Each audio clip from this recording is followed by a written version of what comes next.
السلام علیکم ورحمۃ اللہ وبرکاتہ۔ ہمارے قریب کے دیہات کا ایک واقعہ ہے۔ ایک نوجوان جس کی تعلیم بھی نہیں تھی اور شکل بھی عام سی تھی، یعنی شکل بھی عام سی، عقل بھی عام سی اور تعلیم بھی نہیں تھی۔ اس کی ایک خوبصورت کزن تھی۔ اس نوجوان نے کہا میں اپنی اسی کزن سے شادی کرنا چاہتا ہوں۔ چنانچہ ماں باپ نے بھی ادھر زور دیا۔ لڑکی والوں نے لڑکی سے پوچھا تو لڑکی نے تو شروع میں ہاں کر دی۔ نکاح ہو گیا، رخصتی بھی ہو گئی، لیکن جب وہ آ کر اس کے پاس رہی تو اب اسے پتہ چلا کہ یہ تو پکا جاہل ہے۔ وہ سوچ میں پڑ گئی کہ نہ عقل ہے نہ شکل ہے، زندگی کیسے گزارے گی۔ چنانچہ اس لڑکی نے دل ہی میں اس نوجوان کو ناپسند کرنا شروع کر دیا، مگر خاموش رہی۔ شادی کے 3-4 دن بعد عام طور پر دلہنیں اپنے ماں باپ کے گھر جاتی ہیں۔ یہ لڑکی بھی گھر گئی۔ اس کے دل میں یہ بات تھی کہ اب میں دوبارہ اس گھر میں کبھی نہ آؤں تو زیادہ اچھی بات ہوگی، مگر اسے ماں باپ کے سامنے بات کرنے کی جرأت نہیں ہو رہی تھی، کیونکہ ایک تو قریب کا رشتہ تھا اور دوسرا شروع میں ہاں بھی کر چکی تھی۔ 2-4 دن بعد خاوند لینے کے لیے آ گیا۔ ماں باپ نے کہا بیٹی تیاری کرو، تمہارا میاں تمہیں لینے آیا ہے، جاؤ اس کے ساتھ۔ چنانچہ اس نے اپنا سامان باندھا اور اس کے ساتھ چل پڑی۔ انہیں ایک گاؤں سے دوسرے گاؤں جانا تھا۔ راستے میں اس نے خاوند سے کہا مجھے پیاس لگی ہے۔ قریب ہی ایک کنواں تھا۔ خاوند نے جا کر ایک طرف گٹری رکھی اور کنویں کے ڈول کے ذریعے پانی بھرنے لگا۔ بیوی کے دل میں شیطان نے ایک ایسی بات ڈالی کہ اس نے پیچھے سے اپنے خاوند کو کنویں میں دھکا دے دیا۔ جب دھکا دیا تو خاوند کنویں میں جا گرا۔ اس نے دل میں سوچا کہ اب یہ مر کھپ جائے گا اور ہمیشہ کے لیے اس سے جان چھوٹ جائے گی۔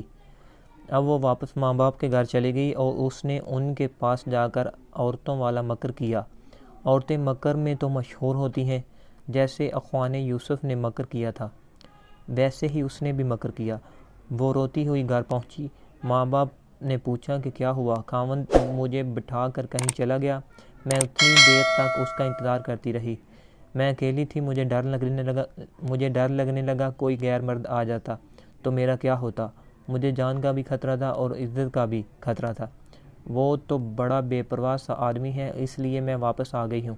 یہ سن کر ماں باپ کو بھی غصہ آ گیا کہ اس نے ہماری بیٹی کو اس طرح لاوارث چھوڑ دیا اور خود کہیں چلا گیا۔